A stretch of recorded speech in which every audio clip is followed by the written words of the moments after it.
মাংস নিয়ে আসছে, মাংস খাবো না, নিয়ে এসছে ডিম, ডিমের পোচ করে দাও দুটো, আর অমলেট করো, মুড়ি দিয়ে খাবো।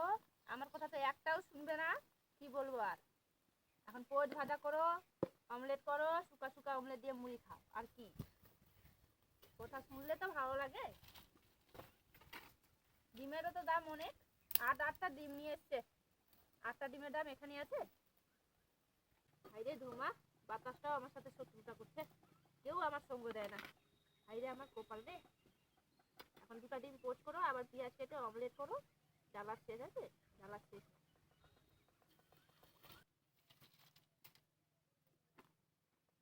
বৌদি কি করছিস? কি করছি দেখতে পাস না? ডিম ভাজা করছি। আমার মা আজকে বাড়িতে নাই, তার জন্য তোর কাছে ডিম চাইতে এসেছি, একটা ডিম দে না। না না হবে না, তোর দাদা গুনে গুনে ডিম নিয়ে এসছে, হবে না। একটা দে। অমনি ডিম ভাজা করতে নিয়েছি কি না, বিড়ালের মতো গন্ধ পেয়ে চলে এসছে একদম। তোর ভাগটা দে। না না দেওয়া যাবে না, আমি ভাতটা দিয়ে দিব। আর আমি কি খাবো? তো তারা কি আমাকে দিবে? তোর ভাগ থেকে আধাটা আমাকে দে। না না আমি দিব না, শুক্কা মুড়ি নিয়ে এসছে, ডিমের সেন্ট পেয়েছে, শুক্কা মুড়ি নিয়ে চলে এসছে একদম, ডিম ভাজা দিয়ে মুড়ি খাবে। যা তো এখান থেকে যা, আমাকে জ্বালাস না, বিরক্ত করিস না, যা, ভালো লাগে না আমাকে। এমনি ধোমা, এদিকে বাতাস করছে, উনুন জ্বলছে না, বৃষ্টিতে সব খড়ি টড়ি সব ভিজে গেছে। বৌদি তোর সঙ্গে আমার আরো একটা গল্প আছে। আবার আসে কেন যে বিরক্ত করতে, এমনি ভালো লাগছে না। বল কি বলছিস? বাড়িতে আসার সময় একটা পুকুরে ডিম পড়ে পেয়েছি, আমাকে এটা ভেজে দে।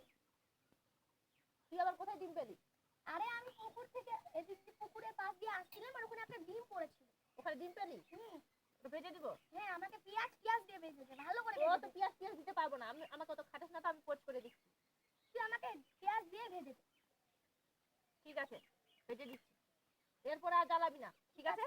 একটাই শুধু ডিম ভেজে দিচ্ছি, ডিমটা ভেজে দিব, আর খেয়ে দে চলে যা, ঠিক আছে? ঠিক আছে। বেশি পেঁয়াজ দিতে পারবো না, অল্প করে দিলাম। তুই লবণ হলুদ দে। দিচ্ছি। তেল বেশি করে দিবি, হ্যাঁ তেল না দিলে আবার আমি খেতে পাই না, ডিম পোস্ত আমি খেতেই পাই না। লবণ দাও, হলুদ দাও, পেঁয়াজ দাও, পোজ আবার খাবে না, সবসময় জ্বালায়, যেমন দাদা তেমন বোন, কি একদম একই, কেউ কম না। তাড়াতাড়ি করে ভেজে দাও। জ্বালায় শুধু আমাকে, জ্বালায়। এমনি এদিকে ভালো লাগছে না আমাকে ঘুমাতে, তারপর আরো জ্বালাতে। ভালো করে ভাজ, একটু ভালো করে ভাজ। ভালো করে তো ভাজছি, দেখতে পাস না কত সুন্দর করে ভেজে দিলাম, আর কত ভালো করে ভাজ। ভালো করে ভাজ। ভালো করে ভেজে দাও, কি করে দাও, লবণ দাও, তেল দাও, পেঁয়াজ দাও, তাও আবার বলে হচ্ছে না, ভালো করে ভাজ, ভালো করে ভাজ। তেল দে, একটু তেল দে। কত তেল দিব? তো দাদা আবার রেগে যাবে, টাইম হয়ে যাচ্ছে তো দাদার খাওয়া, আসলে দেখলে আমাকে গাল দিবে। এই যে তেল দিলাম, ঠিক আছে? ওটা নিতে হবে না, ওটাতে হাত দিস না, একটু খেতে দে না। তোর ডিম ভাজাই যে হয়ে গেল, আর এখানে তোকে রাখাই যাবে না, নে ধর, এই যে ডিম ভাজা নে, খা, আর যা এখান থেকে, যা যা তো যা, ভালো লাগে না, বিরক্ত করিস না, খা আর যা, জ্বালায় সবসময় জ্বালা, একটু খা আর যা তো। খুব তেল হয়েছে রে, খুব তেল হয়েছে রে বৌদি। তোরা ভাজ আর খা, হ্যাঁ আমি গেলাম। হ্যাঁ যা তো যা।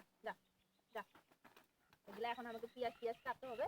2টা ডিম করে পোচ করেছি, এখন আরো কয়টা করতে হবে? 2টা করেছি, আর এক ভাজা করব। একটা ডিম ফাটলাম, এই যে আর একটা দিচ্ছি, এখন আরো 4টা ডিম ফাটাতে হবে, ভাজা করতে হবে, তারপরে খেতে হবে।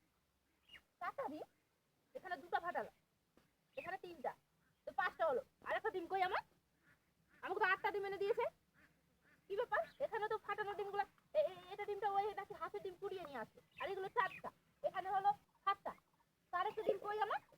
4 3 7টা, আমার তো 8টা ডিম ছিল, ওটা নাকি ওই হাঁসের ডিম কুড়িয়ে নিয়ে আসে, তো আরেকটা ডিম কই? কি ব্যাপার? আমাকে কি একটা ডিম কম নিয়ে এনে দিয়েছে, না আমারই ডিম এনে আমারই নুন তেল দিয়ে আমাকে ভাজা করিয়ে দিয়ে আর নিজে খেয়ে চলে গেল? এই আমারই ডিম চুরি করেছে। হাই কপাল, এতক্ষণ ধরে আমি বুঝতেই পারিনি, আমারই নুন আমারই তেল আমাকেই ভাজা করে চলে গেল। কি সাংঘাতিক মেয়ে রে, ডিম ভাজা অমনি করতে নিয়েছি, আর অমনি সেন পেয়ে চলে এসছে ডিম ভাজা খাওয়ার জন্য মুড়ি নিয়ে। এই মেয়ে তো এত বাজে, আমি জানতাম না। এখন আমি কি জবাব দিব? কয়টা ডিম ভাজা করেছি, কয়টা ডিম পোস্ট করেছি, আমি কি জবাব দিব?